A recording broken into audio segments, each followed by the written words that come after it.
levantação de caso, inclusive, né? Inclusão digital, hoje, modelos possíveis e desejáveis. Temos aqui a Adriane Gama, da Escola de Redes da Amazônia. Temos a Uona, do Instituto NUPEF. E o Carlão, do SERPRO. Todo mundo aqui velho conhecido, estamos aqui se apresentando para os novos conhecidos, né? Então, a gente continua fazendo, mas tem gente nova chegando. Eu acho que essa foi uma das grandes vitórias dessa oficina, que a gente conseguiu criar um polo intergeracional surpreendente. Como a gente não gosta de ser chamado assim, né, Carlão? Com os dinossauros e com os novos que estão chegando. Então, quem vai querer começar?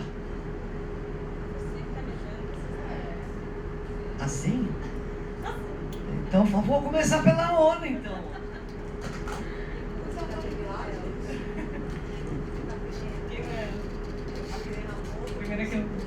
Gente, bom dia. Mais uma vez, obrigada. Estou aqui de novo, como está gravando, né? Eu sou Ana Castro, do Instituto NUPEF. E o Instituto NUPEF foi fundado oficialmente. Ele nasce como um núcleo dentro da rede de informação para o terceiro setor em 2006, mas já nasce com gente que trabalhava muito junto há muito tempo. E que também atuou com a Prefeitura de São Paulo na época do governo eletrônico, em que começou o programa de inclusão digital da Prefeitura da Marta Suplicy, que foi o primeiro programa de inclusão digital assim, da Prefeitura, se não me falha a memória, se eu não estou errada. E então as pessoas já estavam articuladas ali. O Carlos Afonso, que é nosso diretor executivo, já tinha criado o primeiro provedor de internet no Brasil. Então, assim, o NUPEF vem como filho e herdeiro, digamos, de um longo legado de várias pessoas que estavam atuando no campo da internet, da governança da internet, do acesso, da inclusão digital há muito tempo. Dito isso, eu fiz a apresentação, mas eu confesso que assim, esse negócio de ficar assim, não me... Eu prefiro conversar, mas eu trouxe para ter uma guia e pode... Eu queria trazer um pouco dos elementos que eu não vou conseguir desenvolver todos aqui hoje para a gente conversar, mas dos elementos que eu acho importantes da gente pensar, né, quando a gente fala de inclusão digital. E por que eles são importantes? Porque a gente está pensando aqui também um pouco em fases e em quens, né?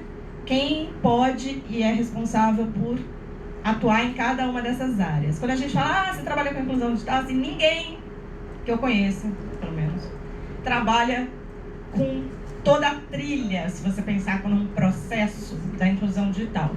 Ninguém faz inclusão digital sozinho, né?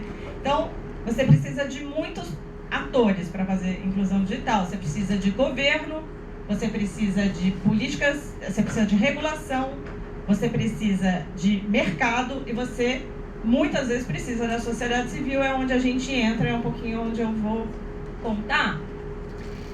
Mas aí você tem assim, para fazer desenvolvimento de habilidades, a geração de autonomia. A autonomia eu botei numa corzinha diferente porque nem a sociedade civil, nem governo, nem mercado, nem reguladores atuam construindo essa autonomia. Essa autonomia, ela é conquistada, ela é produzida, ela é a cada território, em cada parte do país onde as pessoas buscam o acesso e uma postura ativa, né, diante das tecnologias da informação e da comunicação. Então, vamos lá. E aí, assim, um pouco dá uma certa... Por que a gente ainda está falando de inclusão digital? Dá um certo nervoso, né? Até usar o termo, o Wilken ontem falou, eu não uso mais o termo, dá uma fadiga você falar do mesmo assunto durante tanto tempo e uma sensação de que a gente não mudou, mas é porque realmente assim, o cenário mudou, mas não está resolvido, não é superado. E num dado momento, se a gente for observar mais ou menos uns 10 anos atrás, me parece que tinha um consenso coletivo, assim, meio não dito, implícito, de que era uma questão superada, né? Então, poucas organizações seguiram trabalhando com inclusão digital.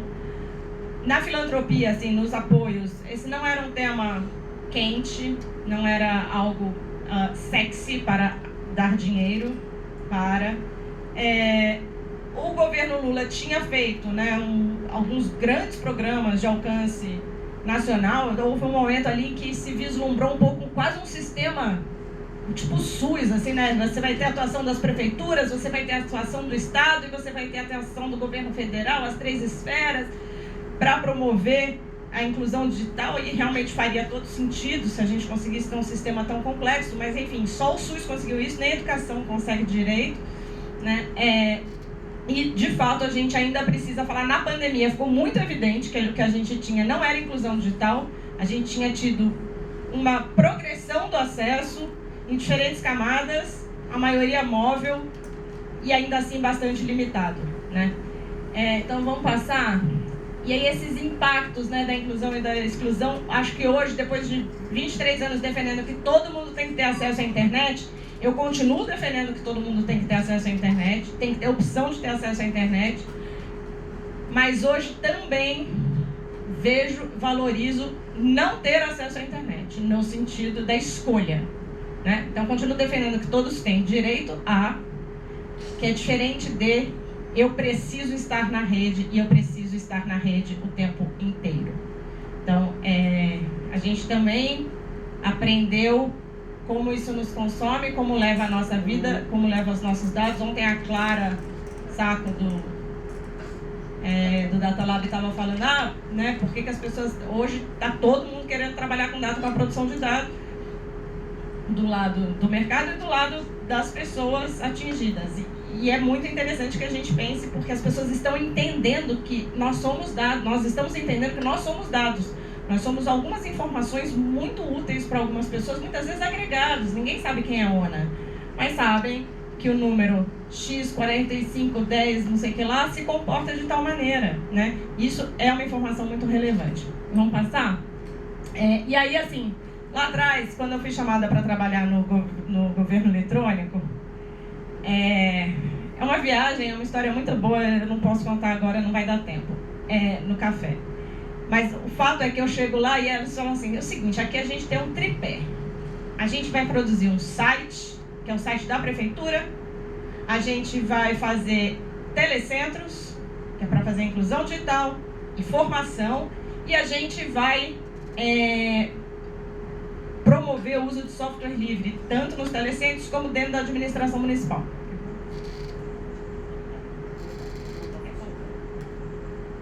Não, eu fui chefe da ONU, imagina se pode uma coisa dessa. Mas era realmente desse jeito, porque o portal a gente tinha que unificar, porque as informações da prefeitura eram absolutamente dispersas, cada secretaria fazia do jeito que queria, então a gente tinha que unificar, montar o portal, centralizar os serviços para que a população conseguisse chegar neles, mas a gente tinha que, do outro lado,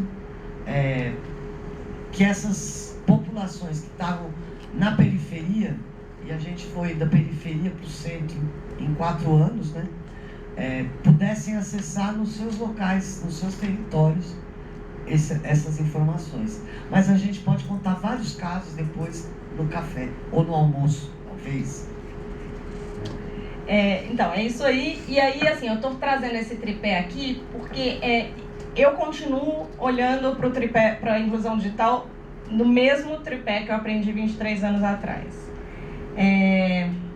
Com um pouco mais de ênfase em algumas coisas, né, na participação social, na transparência ativa. Na época a gente já tinha, uma das defesas era que o portal da prefeitura tivesse dados já, né, das secretarias todas, que tivesse uma transparência e promovesse o acesso à informação, mas ainda não existia lá, a lei de acesso à informação que veio 11 anos depois.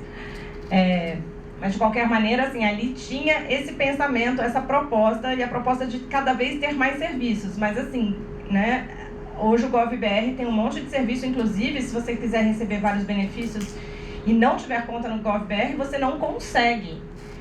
Então você só consegue ter acesso a determinadas políticas governamentais se você tiver acesso à internet. E aí vamos passar. Então, e aí eu já passei um pouquinho por isso, né, dizendo que todos aqui temos papel. Como é que a gente vai fazer a inclusão digital? A gente precisa de política pública, a gente precisa de regulação, a gente precisa de atuação da sociedade civil junto com vários perfis de sociedade civil. A gente tem as comunidades, os usuários, as usuárias finais, e a gente tem as empresas, que assim, não existe em lugar nenhum que eu conheça, nem na China, né? É uma internet totalmente estatal, né? A internet não nasceu assim, a internet não tem essa estrutura centralizada, a internet per se, ela por definição, ela é distribuída, só que ela não é distribuída igualmente, aí a gente vai chegar lá, vamos passar. Então, o NUPEV, aí desde... Bom, enfim, a gente já tinha ontem a Cristina trouxe aqui, porque aí eu estava lá e o Carlos Afonso e o Paulo Lima me mostraram que dava para fazer nas comunidades ribeirinhas com GESAC. Então, aí depois o NUPEV foi fazendo isso aqui e tal. Eu sei que de 2015, 2016 para cá, a gente passou a fazer muitas redes comunitárias em parceria com quilombolas, quebradeiras de coco babaçu e aldeias indígenas. A maioria delas está no Maranhão, mas não todas. E essas relações com esses movimentos veio crescendo, se solidificando um pouco. Não é uma comunicação assim, digamos, imediata, porque as demandas, ontem também foi trazido isso, né? Para alguns movimentos existem emergências, urgências, acho que foi o Fábio que trouxe isso, né? Questões tão prementes de sobrevivência, de disputa, de proteger o território de várias ameaças ambientais, territoriais mesmo, de ocupação, fora as vidas, etc., fora a saúde, acesso à educação, etc., que a questão do acesso à internet é muito difícil de torná-la uma questão prioritária, né, dela se tornar prioritária, ainda que valorizem muito. Por outro lado, também tem uma conversa difícil, que é assim, se você chega e começa a falar assim, o que vocês fazem, como é que é e tal, não raro eu me vejo caindo num lugar que olham para mim como se eu fosse a TIM. E aí, você vai levar a internet lá pra gente? Eu falei, eu não vou levar a internet para lugar nenhum. A gente trabalha, desenvolve a construção de uma infraestrutura local. E a gente necessita de um link que alguma empresa vai levar para lá. Quem são essas empresas que conseguem chegar onde não tem, digamos, naturalmente, já o serviço sendo prestado, né? E onde não tem internet domiciliar. Muitas vezes não tem nem móvel, né? Em geral não tem as comunidades onde a gente trabalha. Então, não é fácil, né? Tem um lado muito técnico do trabalho com a internet, do trabalho com a infraestrutura, mas o que a gente faz é garantir que em alguns lugares onde não tem nada, chegue alguma coisa. E esse alguma coisa é muitas vezes muito ruim. Eu não estou falando que o trabalho que a gente faz é ruim, eu estou dizendo que o produto final, o acesso é muito limitado, é muito caro, e isso é muito injusto. Eu pago no Rio de Janeiro R$100 para ter uma internet com 500 MB de velocidade, sem limite de franquia.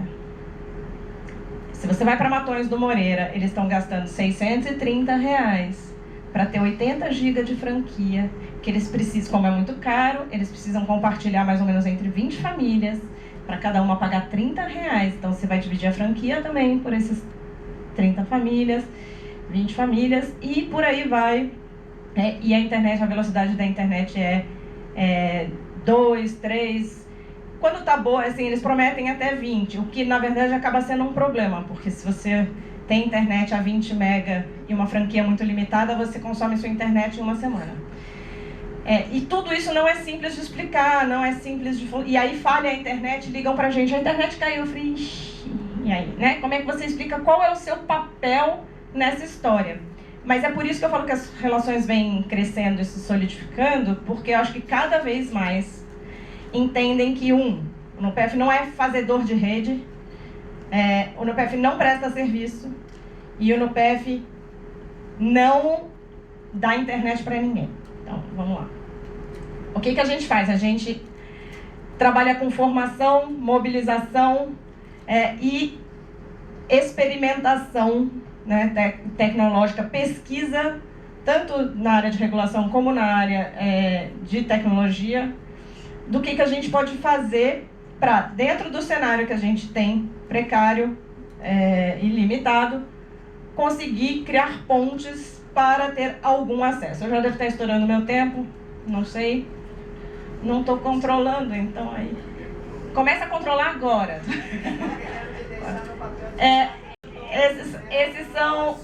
Eu vou tentar acelerar aqui, mas é só para a gente construir uma linha de raciocínio.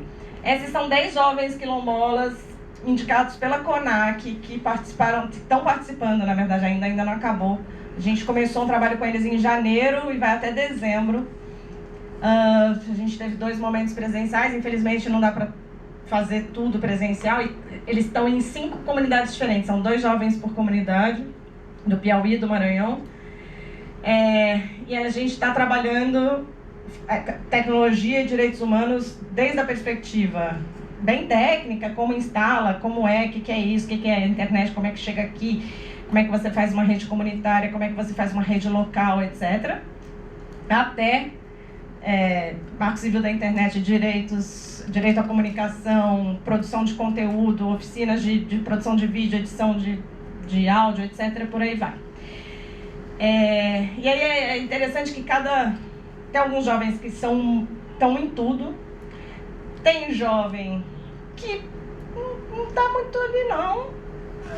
E tem jovem que está em umas coisas e não está em outras. Esses são os que eu mais observo. Assim, eu falei, olha que interessante como, quando a gente criou uma formação que não era só técnica ou só política, a gente conseguiu ver diferentes momentos de engajamento de diferentes perfis. Isso é muito legal, assim, porque às vezes a gente não consegue ver a continuidade do nosso trabalho, mesmo que a gente tenha notícia, que a gente mantenha contato, que a gente dê suporte remoto e tal, não é uma relação cotidiana, que eu acho que é um pouco, ontem também o Fábio estava falando assim, o povo a população da Amazônia precisa, sim, assim, a gente é que precisa falar por nós e tal, e é verdade, e essa relação não é uma relação natural, cotidiana.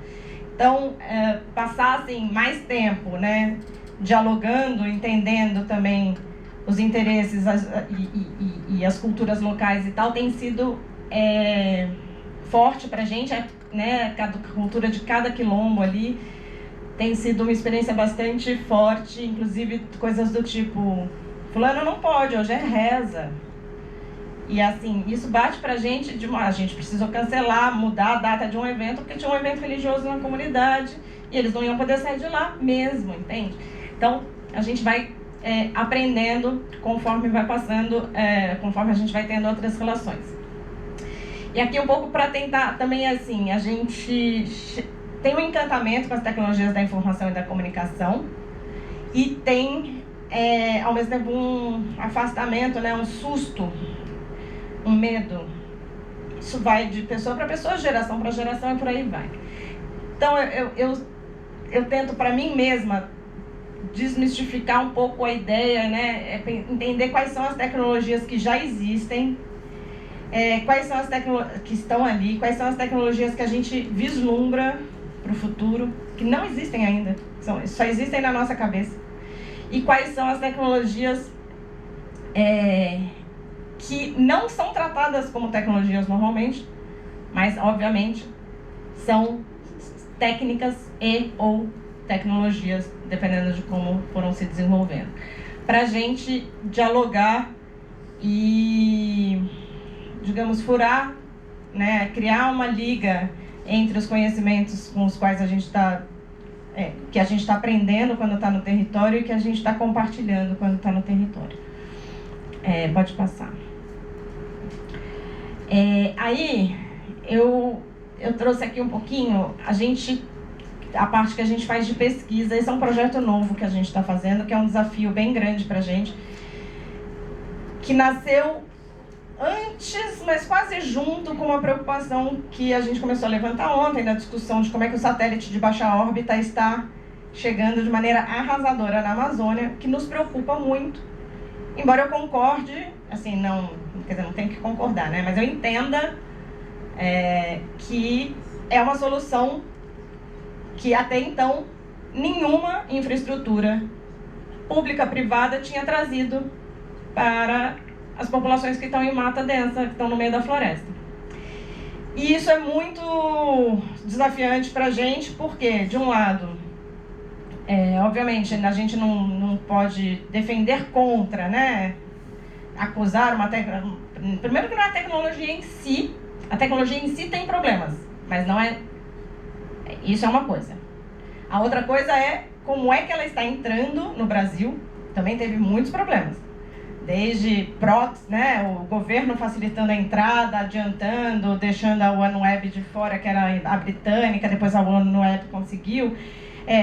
Mas são muitas camadas que nos trazem preocupações e riscos, apesar das oportunidades que o satélite de baixa órbita está trazendo. Eu vou falar um pouquinho mais sobre ele depois. Agora é hora de focar no que a gente estava querendo desenvolver já, porque a gente faz rede há muito tempo e a gente já tinha dificuldade de entrar na mata densa. Então, assim, você faz a rede lá com os Guardiões da Floresta, por exemplo, você vai na sede, aí você monta.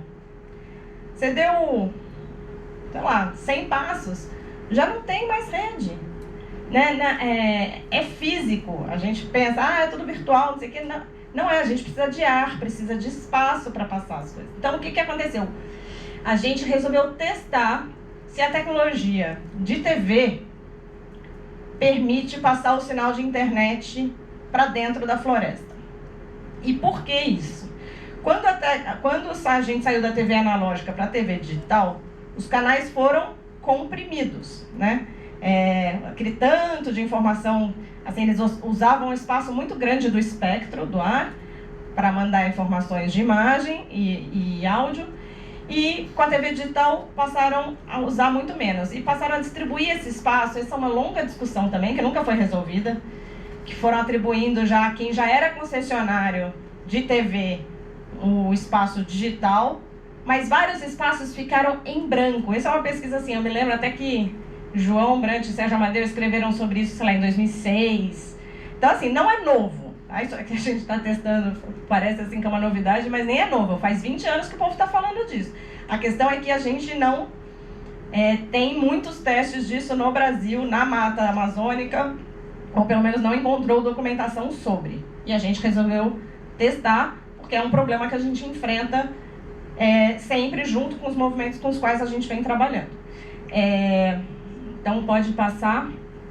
A gente vai trabalhar na terra indígena Caru, na aldeia Massaranduba, que é na fronteira entre o Maranhão e o Pará. E eles têm uma base avançada dos Guardiões da Floresta, que só conseguem se comunicar por rádio com os outros guardiões, e eles só conseguem ter acesso à internet na base, na fronteira. É isso aí, eu estou explicando isso aí que eu já falei. Então, a ideia é que os espaços em branco que foram criados a partir da digitalização da TV permitam levar essa internet para dentro da floresta. Nós não testamos ainda, e o que eu posso dizer até agora, nós não testamos, o que eu quero dizer assim, estamos trabalhando nesse projeto, e a ideia já era ter ido testar, mas só para importar o equipamento, nós levamos mais ou menos 7 meses. Então, assim, se der certo, a gente tem problema, mas é um bom problema. Porque se der certo, a gente vai ter que discutir a regulação do espaço em branco, a gente vai ter que, se a gente pode usar, se não pode usar, quem pode usar, como pode usar, qual é o limite do uso, porque isso também não é autorizado, assim, pela Anatel como algo já dado, é uma discussão, inclusive uma zona cinza para fazer uma disputa de incidência, mas para teste a gente tem como fazer. A gente pode fazer para fins de pesquisa, Mas se for, agora deu certo, então todo mundo vai fazer, vai ter que sentar com a Anatel e combinar direitinho, e a Anatel vai, né, criar um longo processo regulatório. A importação de equipamentos também é outro problema, porque vai demorar não sei quanto tempo para chegar, você tem que começar a produzir no Brasil, você vai continuar importando, vai importar com facilidade, como é que vai ser? É caro para a DDL, mas não é tão caro quanto outras soluções por aí. Mas enfim, então isso. E aí, pode passar, depois eu volto para essa tela. Isso aqui é um pouquinho sobre a distribuição desigual que a gente tem no mundo da circulação de dados, né? Pode passar para o próximo.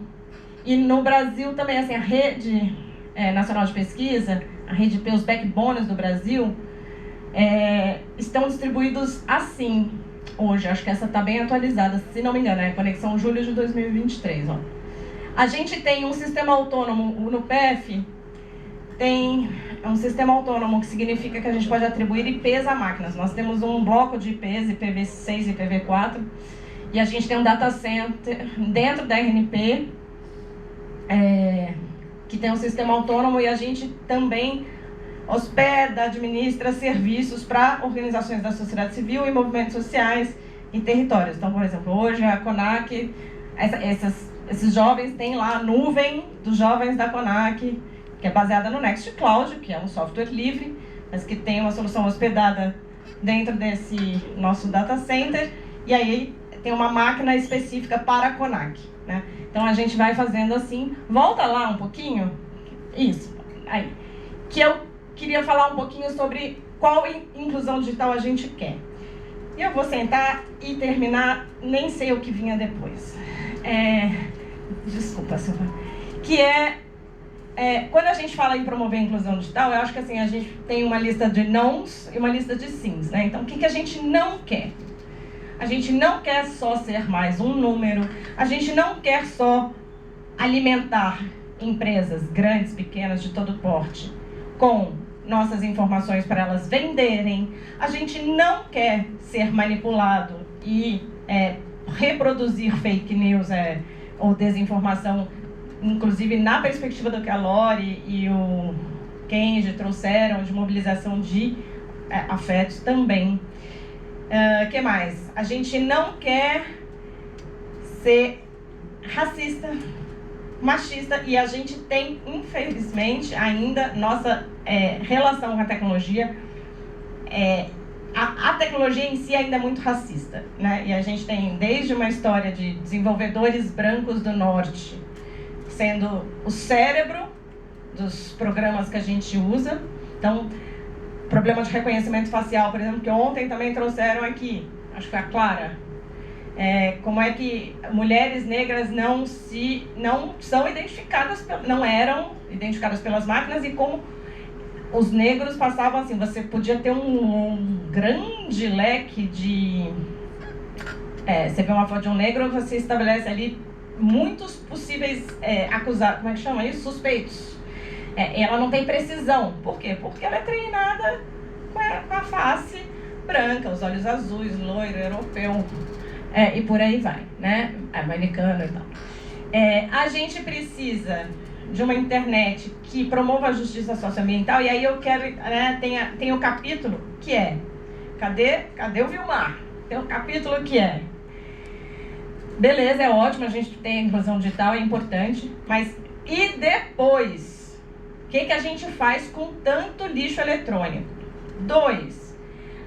E o que a gente faz com essa tecnologia chegando, arrasando o modo de vida de qualquer comunidade que está vivendo de outra forma?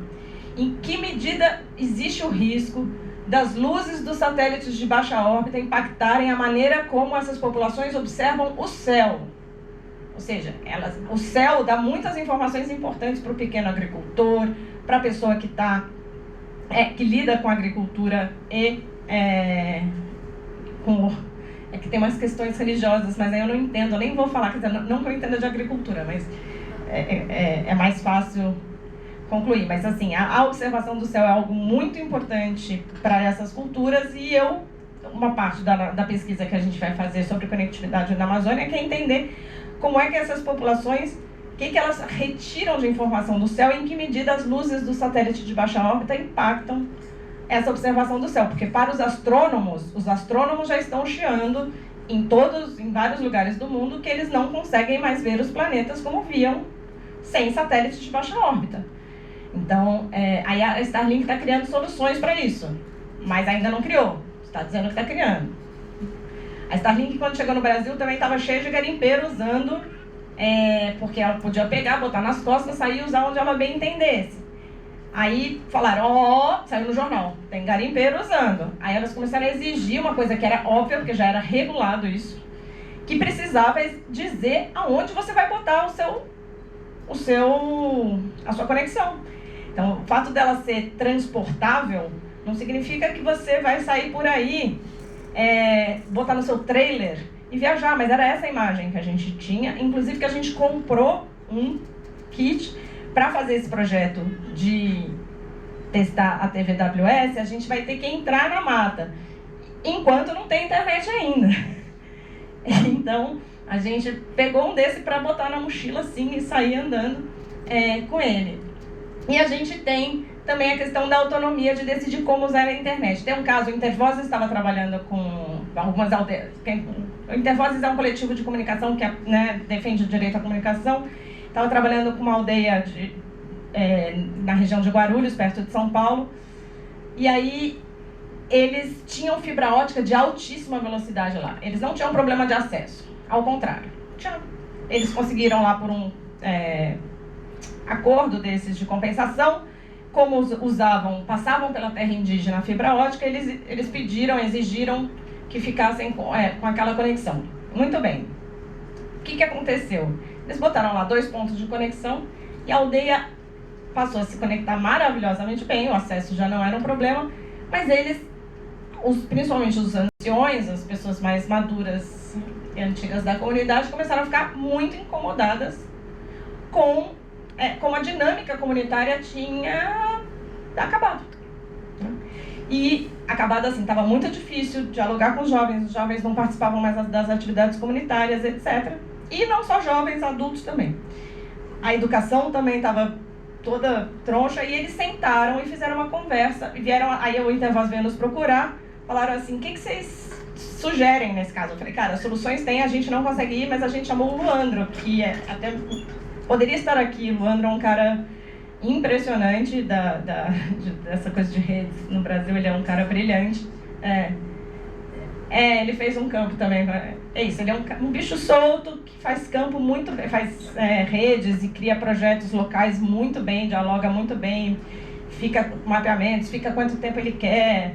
Ele é uma pessoa muito legal. E aí a gente falou, mas tem o Luandro pode ir aí. E aí foi isso, o Luandro passou um tempo lá com os guaranis, ficou um mês, sei lá, foi, voltou, discutindo o que eles queriam, afinal.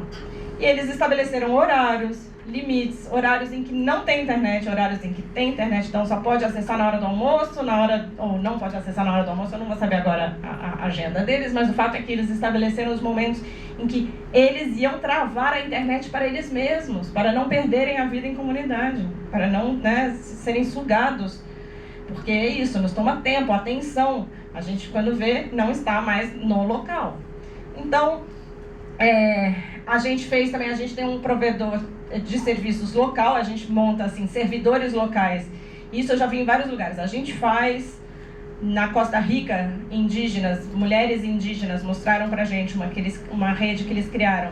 O que é um servidor local, né? É a gente poder promover aquela comunicação interna da rede. As pessoas nem sempre querem acesso, ou elas querem as duas coisas. Eu até quero a internet, mas eu quero uma rede aqui fechada só a gente. E elas podem colocar, por exemplo, vídeos... Tô acabando. Conteúdos delas e que elas produzem. Então você tem sites, digamos assim, da comunidade, que a comunidade diz e narra o que ela é, como é aquela cultura dela, quais são os cantos, quais são as suas religiões. E esses servidores também têm uma outra forma da gente, um outro pensamento em torno da inclusão digital que não se relaciona diretamente com a internet, mas que cria uma referência muito forte para aquela comunidade local. Desculpem, muito obrigada. Mas nós desculpamos, né? Tá tudo certo. Vai contando meu tempo, que eu acho que vou ficar igual a Ona. Pegaram logo essa equipe. Se ajuda aí. Bom, gente.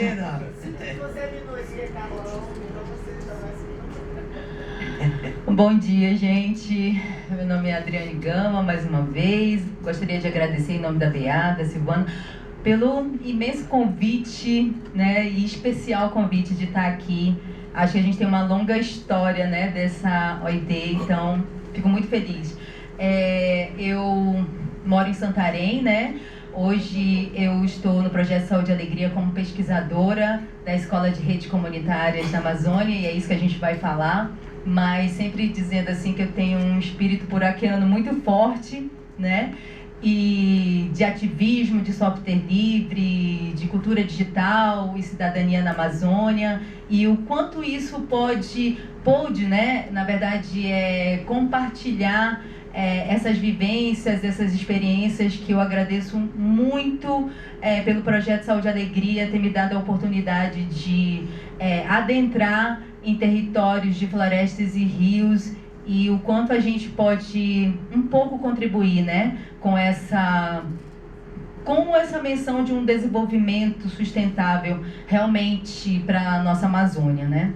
E vamos falar então da Escola de Redes Comunitárias, né, que é uma iniciativa do Projeto Saúde e Alegria, mas ela vem com uma nova parceria, né? Porque eu vi ontem, eu estava vendo um slide muito legal, muito interessante, que é desde 2000, né, até agora. E o quanto 2000 a gente começou muito com esses processos dos princípios do software livre, da cultura digital, da ética hacker. Foi um momento em que o Puraqué teve uma interação muito forte com o Projeto Saúde e Alegria, com a criação do Pontão de Cultura Digital do Tapajós, né? Com todas essas experiências com a meta-reciclagem, nas comunidades ribeirinhas e também nas periferias de Santarém, né? Ontem eu falei da Feira de Cultura Digital, dos bairros e das comunidades ribeirinhas. Então a gente fez assim muito movimento, né? A gente costuma chamar de cultura, aliás, anos dourados da cultura digital, né? Onde a gente teve assim uma reverberação muito forte e realmente alcançando as pessoas, né? Então, quando a gente vem agora, né, através dessa nova parceria, então, Paulo Lima sempre assim muito inovador e muito visionário, né, vendo com essa perspectiva da inclusão digital, juntamente com o meu coordenador, Fábio Pena, que está aqui também, vem com essa experiência de comunicação comunitária, né, com toda essa expertise da Rede Mocoronga de Comunicação Popular.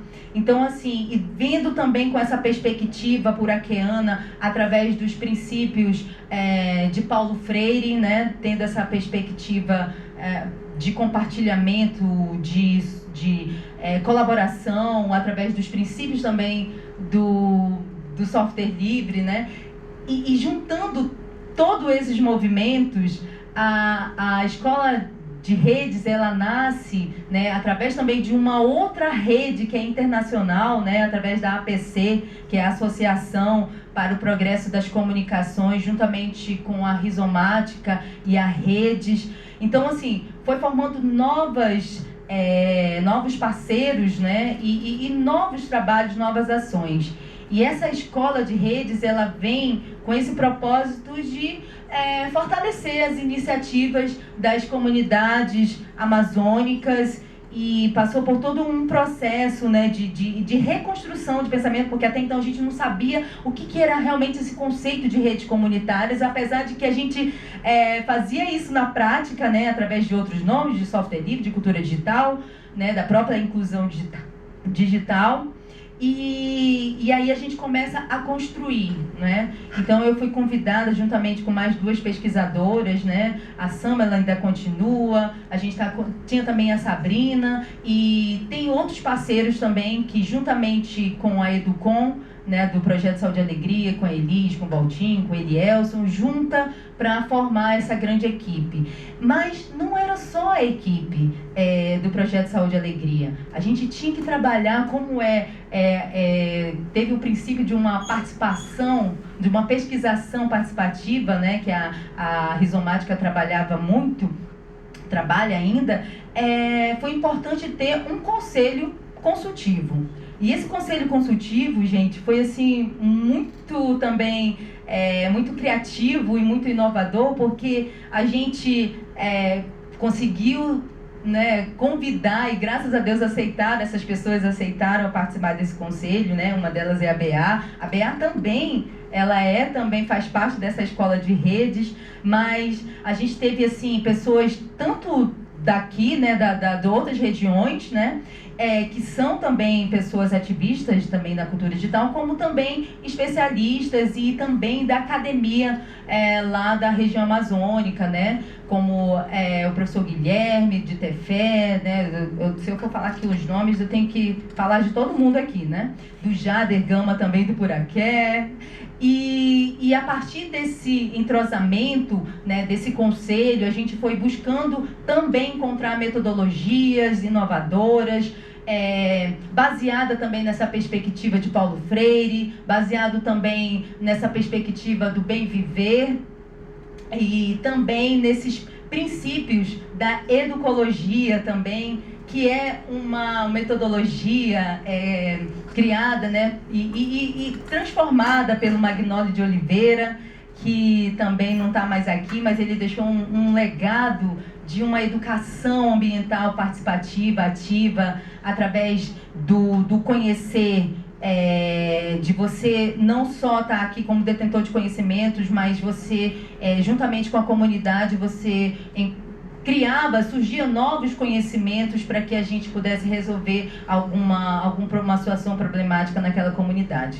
E a partir então desse encontro desses especialistas, né, desses ativistas de cultura digital, a gente a gente cria uma metodologia, né, através da Mandala dos Saberes, que foi assim um pontapé inicial da Escola de Redes, onde através de todas essas outras noções de metodologias amazônicas, inclusive, a gente parte do princípio de ir aos 7 territórios, né, que são considerados micro-organizações, e aí a gente cita 2 que é da nossa região, que é a Aldeia Solimões, o território do coletivo Guardiões do Bem Viver, que fica no Pai Lago Grande, e o que foi assim inédito foi quando o PSA começa a adentrar não somente nessa região, que é imensa, né, por si só, mas a gente consegue chegar a Belém com os nossos parceiros lá da Casa Preta, né, através do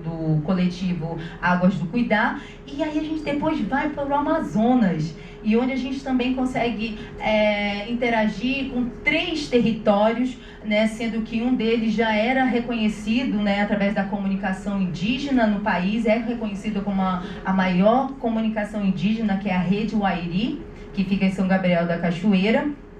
E também a gente começa a conhecer a aldeia Marajaí, que fica em Alvarães, próximo de Tefé, e o Grupo Formigueiro, né, que foi um outro território que a gente conheceu através também de um outro parceiro puraquiano, que é o Tarcísio Ferreira, e aí a gente começa a interagir com esses territórios. E mais ainda, a gente começa a adentrar no Acre. A gente vai para um lugar que a gente não conhecia literalmente, e até mesmo as próprias articulações, porque até então a gente conhecia alguns parceiros no Amazonas, mas quando a gente vai para o Acre, literalmente a gente vai com os olhos vendados, e a gente tem uma grande surpresa de conhecer os alunos da aldeia Puianaua. Bom, e aí foi selecionado 21 alunos, né, por 3 alunos de cada um desses 7 territórios, e sempre levando como consideração critérios, até assim, não seriam os critérios fixos, cristalizados, mas na intenção de que esses alunos eles tivessem uma propensão para trabalhar com elaboração de projetos, que gostasse dessa parte de trabalhar com comunicação comunitária no seu território e que tivesse interesse por trabalhar com tecnologias sociais, né? E a partir dessa visita, eu tive a oportunidade também de poder ir presencialmente nesses 7 territórios, né, juntamente com as outras pesquisadoras, mas eu pude ir no completo dos 7, então eu reconheci todos esses 7 territórios, passando por muitos desafios, né, porque quando a gente fala da Amazônia, e quem está de fora, tem uma outra perspectiva de quem está dentro. E até mesmo a gente que mora na Amazônia, a gente não conhece a Amazônia.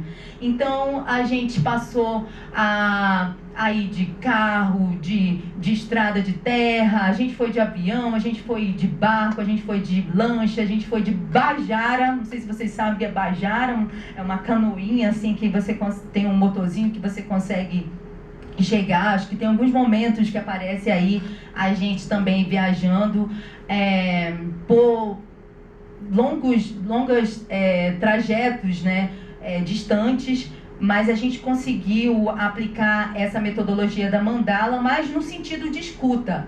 É uma metodologia de escuta, onde a gente conseguiu fazer um mapeamento, principalmente de 4 elementos que a gente desenvolveu lá, né, que é o reconhecimento do seu território, os desafios, as situações problemáticas que aconteciam lá, as fortalezas, eles mesmos apontando e relembrando de atividades que aconteceram, ou então ou possibilidades, né, de novas atividades que estavam acontecendo lá. E, por fim, nessa mandala, né, que é um círculo, né, que vai interagindo de forma muito dinâmica com essas 4 dimensões, as estratégias. E aí, a partir das estratégias de comunicação comunitária, que era justamente a nossa temática principal, era de onde eles poderiam conseguir pensar em ideias criativas e inovadoras. Bom, a partir desse mapeamento, a gente fez toda uma sistematização, voltamos para o PSA em Santarém, a gente fez uma estratégia de como formar essas disciplinas, porque a escola, ela tem que partir, segundo Paulo Freire, né, ela parte dos princípios do contexto onde você mora. E, gente, como a gente conseguiu tentar sintetizar e, ao mesmo tempo, buscar acolher todas essas informações de cada território, porque a Amazônia também ela é muito múltipla, né? Um contexto é muito diferente de outra realidade. Desses 7 territórios, todos são diferentes. Apesar de ter 3 aldeias, né? Tem também um núcleo também de quilombolas, né? De estudos afrodescendentes, mas também de uma rede de comunicação indígena, então, assim, de um grupo que trabalha ainda com agroextrativismo e agricultura familiar. Então, assim, como encontrar isso? Mas, juntamente com os nossos especialistas, né, a gente fez várias reuniões falando também sobre essa questão dessas disciplinas e foram criadas, né, as disciplinas. Então, de junho de 2022 a dezembro de 2022, a gente realizou essas, e também já estava, quando também a escola começou, ela estava no final da pandemia. Então, assim, imagine que a gente fez isso, gente, de uma forma muito criativa, trabalhar de forma online essas aulas. Imagine, tinha alunos que nunca tinham, né, tido aulas digitais, online, virtuais,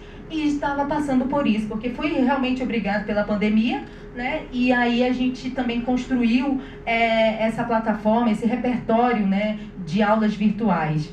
E, gente, a gente também teve assim a felicidade de ter professores especialistas também na cultura digital, né, como Tarcísio, o próprio Jade, falando sobre o software livre, cultura digital. A gente começou também a ampliar esse repertório com uma comunicação mais jornalística, mais científica, né, ambiental. partindo também desses princípios, desse fortalecimento da comunicação digital. E a escola de redes, ela agrega assim, 3 princípios, pilares principais, né? Que é a autonomia das tecnologias, a gestão comunitária, o fortalecimento dessa gestão comunitária e também a apropriação, né, de forma crítica, reflexiva das tecnologias sociais, que a gente costuma também falar de tecnologias apropriadas. E nessa imersão online, né, a gente mesma se sentia a necessidade de se encontrar, de ter também esses momentos presenciais, porque apesar de que a gente sabia que essa era de você ter aulas, tanto que nessas aulas foram assíncronas e síncronas, né? Nem sempre a gente estava junto, era uma vez por semana, no sábado, e a gente começou com umas quase 3 horas de aula, então foi uma experiência muito inédita, né? A gente aprendeu muito, a gente pensa assim que, acho que essa escola, assim, se a gente tiver uma segunda etapa, a gente... Com o tanto que a gente aprendeu e como a gente pode otimizar.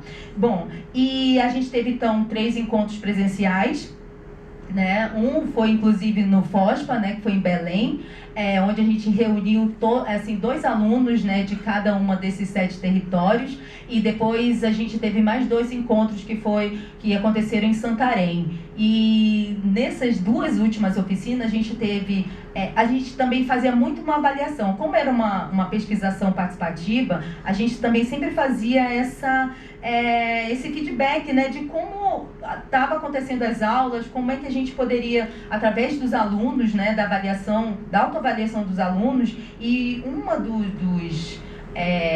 vamos dizer assim, o que a gente estava precisando ainda alcançar, que não tinha sido alcançado, inclusive Carlos Baca, da Rizomática, ele que é também o coordenador desse projeto da Loquinet, chamado Conectando os Desconectados, né? Nem falei nessa parte, mas a partir desse projeto da Loquinet que a gente conduziu essa escola de redes, ele disse que a gente precisava trabalhar mais com a tecnologia. E aí, quando aconteceu isso, a gente começou a focar nessas oficinas presenciais, né? Uma delas foi o Hermes e a outra foi sobre os próprios servidores, que foi com o Luandro, com a Bruna, né? E a equipe deles que estavam lá. E até para construir essas redes meshes, mas a gente sabe que também na Amazônia é muito difícil essa questão. E tanto é que essas redes comunitárias na Amazônia, ela se prima muito nessa questão também dos desafios, né? Desde a legalidade, né, por exemplo, de leis, de incentivos para essas redes comunitárias, a própria energia, né, porque a maioria das comunidades, principalmente Aldeia Solimões, não tem ainda, está dentro de uma unidade de conservação que ainda não tem energia elétrica, né? Então isso é muito importante para que se realmente fomente essas redes comunitárias, né? Então é necessário e é super importante esse uso de placas solares. E também dessa própria exclusão digital, né? Dessa falta de conectividade, ainda mais nos pontos mais inacessíveis, nos lugares mais distantes, e o quanto isso precisa ser colocado. E aí a gente conseguiu fechar essa aventura, né, da Escola de Redes Comunitárias, e participamos inclusive também de outra. A gente teve uma visibilidade, inclusive, internacional, onde eu pude também ir para a África para falar também sobre essa experiência, as vivências amazônicas, né, de uma escola de rede, porque essa escola, ela está dentro também de escolas nacionais, são 5 escolas nacionais, né? A nossa é a única que acontece até agora na Amazônia, mas a gente ainda tinha experiências também da África, né, no continente africano, Nigéria, África do Sul, Quênia, e também na Indonésia, que era muito parecida com a nossa. Então a gente pôde também ir para a Colômbia, participar de um bootcamp, onde a gente encontrou também várias lideranças indígenas, e a gente foi compreendendo melhor o que é essa rede comunitária. Estamos ainda aprendendo mas acredito que foi assim um ponto inicial muito revolucionário quando a gente fala de inclusão digital, né? A gente está passando muito mais do que uma inclusão digital, né? De uma cultura digital. A gente está fomentando novas redes comunitárias de conhecimento, sempre valorizando o saber tradicional, né, o saber da ancestralidade, que é importante manter, inclusive na nossa Amazônia, essa floresta em pé e ativa. Muito obrigada.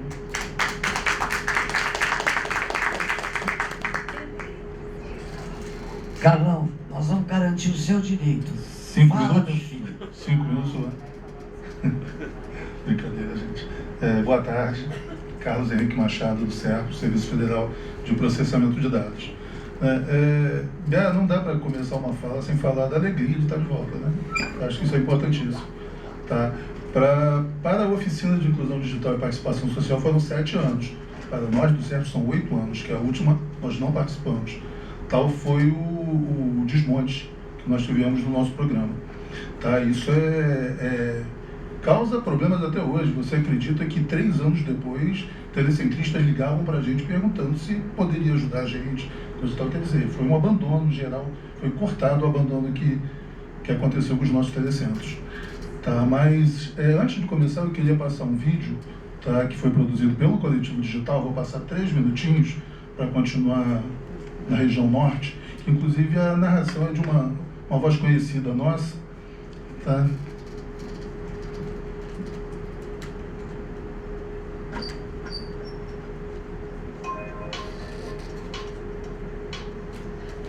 Sendo uma empresa pública, o SERPRO, desde 2003, vem avançando nas políticas de reafirmação de cidadania e fortalecendo o acesso às redes comunitárias através da internet. O seu programa de inclusão digital possibilita a milhares de pessoas o acesso à informação e comunicação através dos telecentros comunitários. Do asfalto à favela, do hospital psiquiátrico às comunidades ribeirinhas, do quilombo aos seringais, a diversidade das comunidades atendidas é enorme. Assim seguirá o SERPRO, avançando e realizando parcerias entre o governo e a sociedade civil, possibilitando o aumento e o resgate da cidadania, apoiando as ações de combate à fome e da erradicação da miséria no Brasil. Agora vamos ver um exemplo dessa diversidade.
Tinha gente que chegava aqui e tinha medo de pegar no mouse e rapaz.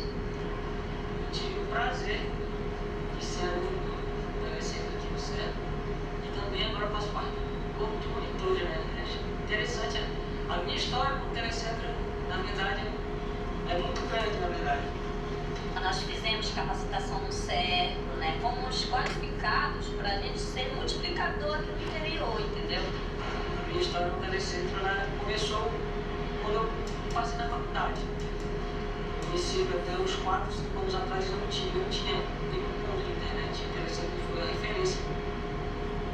Foi pioneiro nessa questão de disponibilizar a internet de graça para as pessoas. Bom, foi só um pedacinho. Tá, esse vídeo aí tem mais de 30 minutos. Quer falar, Bela? Não, vou só contar que ele vai estar no canal no YouTube do Coletivo Digital, completo. Para quem quiser assistir, compartilhar. Isso. Como eu falei, são 33 minutos, se eu não me engano. As imagens são do Felipe Cabral, mais de 40 horas de imagens coletadas, né? E foi muito gratificante, né? E inclusive as legendas nós fizemos manualmente, não tinha essa de, sabe, de criador de... Não, fizemos as legendas manualmente, tá? Mas isso aí foi só para introduzir, né, tudo que o SERPRO fez, né, enquanto programa de inclusão digital. Tá? Nós chegamos a mais de 600 telecentros no país, do norte ao sul. Tá? Populações ribeirinhas, aldeias indígenas, quilombos, muitos quilombos. Passamos por hospitais psiquiátricos no Rio de Janeiro, sabe? 2 hospitais psiquiátricos. E aí eu lembro uma fala do Wilken ontem, que ele falou assim: montaria de novo telecentro?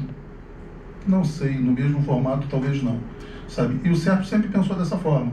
Tudo que a gente pensa como medidas possíveis, né, modelos possíveis e desejáveis, o SERPRO vinha pensando nisso lá atrás. O telecentro para a gente nunca foi só uma sala de informática. Toda a nossa fala, sempre que nós íamos conversar sobre a montagem de um telecentro, não era nem para montar o telecentro, era sempre nesse sentido de que aquilo ali deveria ser um espaço para discussões, um espaço onde pudesse organizar a sociedade ali e travar diálogos para a melhoria, né, do local. Tá? Quando a gente fala, né, hoje fala-se muito sobre letramento digital, né? O SERPRO tinha uma escola de inclusão digital, tá, que disponibilizava acesso, chegou a ter mais de 100 mil alunos cadastrados. Tá, isso foi interrompido também. Tá, quando nós montávamos um telecentro, nós, como a colega ali disse, né, falou sobre que ela foi treinada pelo SERPRO, sempre na montagem de um telecentro nós tínhamos um encaminhamento, tá, que a organização, a associação de moradores, sabe, seja qual fosse o local, a própria prefeitura deveria indicar 2 monitores por cada telecentro para ser treinados pelo SERPRO no nosso modelo de escola à distância. Tá? Isso era feito para quê? Para que eles fossem multiplicadores locais. Tá? Quando a gente passava esse treinamento, que era uma grade básica de ensino, né, passava pelo LibreOffice, tudo em software livre, sempre foi a nossa bandeira, né, passava pelo LibreOffice, passava pela sensibilização para o uso do software livre, para que eles repassassem isso também, e essa grade também era a grade que os multiplicadores deveriam encaminhar para os seus alunos. Sabe? Isso, quando se fala sobre recondicionamento de computadores, o SERPRO ele sempre teve essa preocupação, principalmente quando nós fazíamos a renovação do parque de telecentro, a gente sempre estava preocupado para onde ia ser encaminhado esse equipamento usado. Tá? Existem imagens nesse vídeo aí, onde você vê as lixeiras daqueles monitores, né, antigos, né, transformados em lixeiras, né, meta-reciclagem, né, oficinas de meta-reciclagem, tudo isso nós apoiamos. Né? E nesse período todo aí, sobre modelos possíveis e desejáveis, a fala daquele cara lá, né, do cabelinho ontem, numa intervenção aqui, foi muito importante. Que eu acho que isso daí é o entendimento que todos nós falamos, né? O que você faria? Começaria tudo de novo.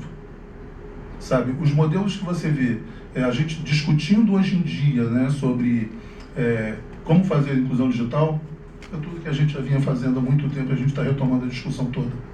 Sabe? O desejável, eu acho que para a gente deveria ser mais um sonho, né? Apagar esses 7, 8 anos aí, voltar naquele ponto, né, naquele ponto anterior e continuar fazendo. Eu acho que isso era muito importante para a gente. Né? Hoje, o SERPRO, ele ainda não tem uma política definida de como vai ser a inclusão digital. Tá? Hoje, como o nosso diretor falou ontem, o SERPRO ele está cumprindo as metas do ano passado, né, que vinha do governo anterior. E estamos preparando as metas para o próximo ano. A inclusão digital é uma meta nossa para o próximo ano. Está no nosso planejamento estratégico. Tá? Nesse ano, o que o SERPRO vem fazendo, e foram 2 editais que eu cheguei a divulgar lá no grupo do WhatsApp da inclusão digital, nesse ano o SERPRO lançou 2 editais, tá? Que é como o SERPRO está buscando fazer a inclusão digital. Eu acho que o Sobrosa falou sobre isso ontem também. Um que foi lançado na Marcha das Margaridas, né, que era para mulheres, né, para tecnologia, voltado para as mulheres. E o outro era 3T, se eu não me engano, agora é 3T, né, que é a transformação para trans e travestis. Sabe? Hoje isso o SERPRO está fazendo. Tá? Mas nós temos o entendimento e a vontade que a gente consiga ainda retomar todo aquele programa de inclusão digital praticamente no mesmo modelo. É lógico que vai ter que acertar uma coisinha aqui, outra coisinha ali, sabe? Mas eu acho que é importante a gente voltar sim a fazer telecentro, voltar sim a ter uma escola à distância forte e bem divulgada, tá? Voltar sim a pensar qual vai ser o destino e, mais importante, acho que foi muito importante o papel do CEPRO, que o CEPRO nunca se viu somente como doador de computador. Como vocês viram aí, o CEPRO buscava ser parceiro do telecentro, de todo ele. Tá? Nos últimos períodos do programa de inclusão digital, ontem foi falado aqui, foi perguntado a Vilmar se ele tinha números de mulheres pretas atendidas pelos computadores para a inclusão, né? Nos últimos anos, nós estávamos, através de acordos coletivos, buscando desenvolver uma ferramenta que a princípio começaria nos nossos telecentros. A ideia era implantar isso aí para fazer um perfil social do usuário do telecentro, né? Isso aí poderia servir para qualquer política pública, entendeu? Nós já tínhamos isso daí mapeado, tá? Isso já tinha começado a ser desenvolvido, tá? E esse era o nosso encaminhamento, tá? Estar dentro do telecentro, conhecer melhor do nosso telecentro e saber como nós poderíamos ajudar mais ainda o nosso telecentro, tá? Nós tínhamos uma ferramenta, que também foi descontinuada, infelizmente, tá? Que nós fazíamos o monitoramento dos nossos telecentros. Nós sabíamos quando uma máquina do nosso telecentro, a gente utilizava os ABICs, né? A máquina do nosso telecentro, não, os ABICs existe, claro, né? Lá no CERF nós utilizamos também para monitoramento, mas nós sabíamos a situação do nosso telecentro, tá? Um telecentro parado por quanto tempo, entrávamos em contato com o telecentro, por isso que eu falo que a gente buscava ser parceiro realmente. Nós tínhamos um grupo de trabalho, mais de 20 pessoas no total, distribuídas pelo país, que cada representante regional, né, lá no norte era o Zé Ricardo, ultimamente, que ele tinha como uma das missões ter esse contato, mapear, receber esse laudo, né, de como estava a situação dos telecentros e fazer contato com o telecentro. Sabe, isso é muito triste para a gente, né, que participou disso daí, ver que tudo isso daí foi descontinuado, né? E aí, só para ilustrar um pouquinho mais de qual foi o nosso papel, né, como a gente via o papel dos nossos telecentros, nós tínhamos um em particular, que era na colônia Juliano Moreira, Hospital Psiquiátrico no Rio de Janeiro, tá? Que existia um interno da colônia. Para quem não conhece a colônia Juliano Moreira, ela é um espaço do tamanho do bairro de Copacabana, né?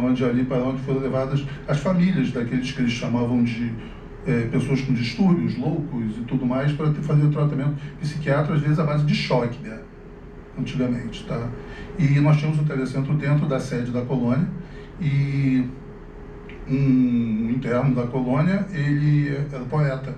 Só que ele tinha um quadro muito agravado, porque antes do telecentro, ele escrevia a poesia dele numa folhinha de papel e perdia a folhinha de papel. Então ele, sempre com o quadro sempre agravado, aquilo ali, coisa e tal. Com a chegada do telecentro, o quadro dele começou a melhorar. Por quê? E uma vez perguntaram para ele, poxa, você está melhor, o que você acha do telecentro? Ele falou assim, poxa, eu gosto muito do telecentro. Aqui eu escrevo a minha poesia e eu não perco. Tá? Ele, inclusive, publicou um livro, tá? Esse livro, se não me engano, ele foi assinado também pelo Gilberto Gil, não é isso, Cabelo? Pelo Gilberto Gil. E o quadro dele foi tal que nós tentamos levá-lo para a oficina de Vitória para fazer o lançamento do livro lá na oficina de Vitória, mas nós tivemos alguns problemas burocráticos e não conseguimos.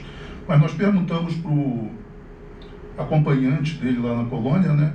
Perguntou assim, poxa, nós estamos querendo levar o... Me fugiu o nome dele. Bartolomeu. Queríamos levar o Bartolomeu para lançar o livro na oficina. Eu queria pegar os seus dados para você ir como acompanhante. Ele, não. O Bartolomeu já pode ir sozinho para a viagem lançar esse livro. Quer dizer, esse foi o papel do telecentro, né? Como as pessoas falam assim, poxa, é só uma sala de informática. Não, não é. Muito mais do que isso. Todos nós aqui sabemos disso, né? Mas o difícil é a gente conseguir resgatar isso daí. Eu acho que a gente precisa resgatar. Tá? Bom, é isso. Tá bom? que eu vou resgatar um pedaço da sua fala. Eu acho que o desafio da gente é mostrar que os fazedores de inclusão digital não deixam que o seu sonho se perca. E eu acho que é com isso que nós temos que repor essa pauta e criar demandas, inclusive, para o próprio CERP poder rearticular o programa de inclusão digital, para que cada um que estão fazendo redes comunitárias, o TC devia estar aqui, não pôde, porque está no bafafá lá em Campinas forte, mas a Tainan está ajudando a oficina com transmissão e a questão dos data centers sobre controle da sociedade. Eu acho que isso é uma coisa que esse boom pelos dados trouxe também esse conhecimento de cada um de nós. Só para contar um casinho rápido, por exemplo, uma entidade que esteve no coletivo numa atividade do artigo 19, trabalha com mulheres em estado de vulnerabilidade. E tinha um parceiro externo que financiava o projeto, e chegou um momento que o parceiro falou: nós precisamos dos dados de todas as mulheres que estão sendo atendidas. Aí eles pararam e foram conversar com as mulheres que estavam sendo atendidas. E falaram: nós não podemos entregar esses dados, porque se eu entregar os dados do nosso projeto, essas mulheres vão ser localizáveis, essas mulheres vão ser perseguidas, essas mulheres podem inclusive perder a vida. E aí gerou um impasse. O parceiro dizia que precisava, eles diziam que precisavam do financiamento, mas não iam entregar os dados. E esta provocação fez com que o grupo que fazia o trabalho desenvolvesse um sistema de codificar as informações e despersonalizar essas informações de forma que o parceiro pudesse usar, mas que o controle de dados continuasse na mão das mulheres que estavam sendo atendidas.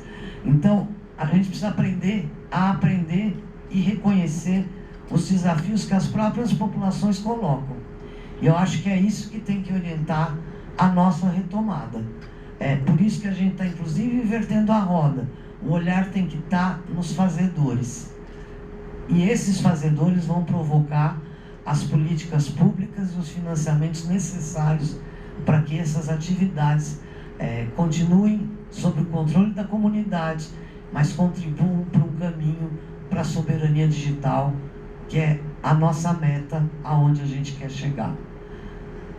É isso, vamos ao nosso almoço, o almoço de contação de caso, de reunião, e voltamos à tarde com as atividades aqui nas oficinas que estão ocorrendo paralelamente. Muito obrigado. Graça, me permite, inclusive você falou sobre as oficinas da tarde. Tudo bem? Ninguém viu. Está todo mundo bem. O companheiro do Ludum tropicou em algo barulhento, foi isso? Não, eu tava quietinho, foi lá atrás. Você chegou atrasando, amigo? Não foi na nossa cabeça, tá ótimo, vai. Segue, Carlão. Ter sido lá fora, né?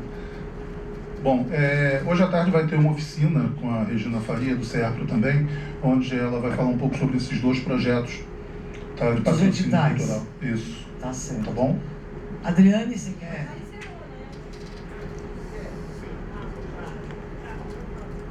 Sim.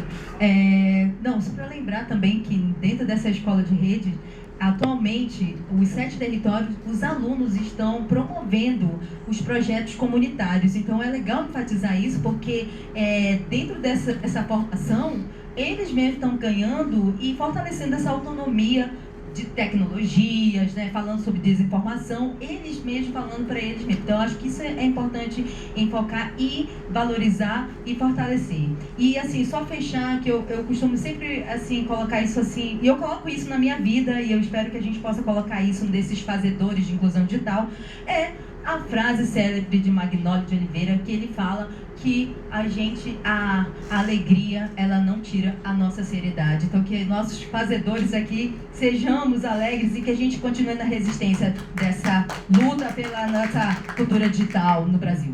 planeta. Até